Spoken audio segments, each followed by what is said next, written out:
Hello friends, welcome back to my channel. आज की class में हम एक्सरसाइज 10.3 का क्वेश्चन नंबर 8 सॉल्व करेंगे। तो चलिए शुरू करते हैं। Find the magnitude of two vectors, vector A and vector be having the same magnitude.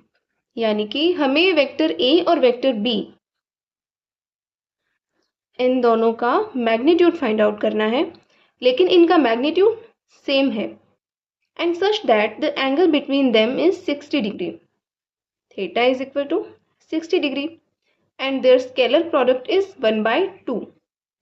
Vector A dot vector B equals to 1 by 2. इतनी इंफॉर्मेशन हमें गिवन है और वेक्टर ए और वेक्टर बी इन दोनों का मैग्नीट्यूड हमें find out करना है। तो हम यहाँ पर स्केलर प्रोडक्ट का फॉर्मूला यूज करेंगे। Vector A dot vector B equals to magnitude of vector A magnitude of vector B cos theta. Vector A dot vector B की वैल्यू है 1 by 2।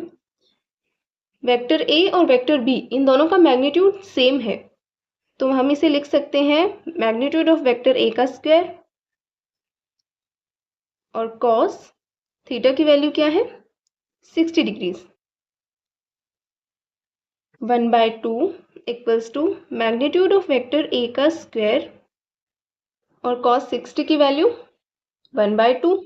तो 1 by 2 से 1 by 2 cancel. Magnitude of vector A का square equals to 1। तो magnitude of vector A is 1 और vector A और vector B के magnitude same है, तो हमें इसकी वैल्यू मिली 1। ओके फ्रेंड्स, आज के लिए इतना ही। अगर आपको इस क्वेश्चन में कोई भी डाउट है तो आप मुझे कमेंट करके पूछ सकते हैं।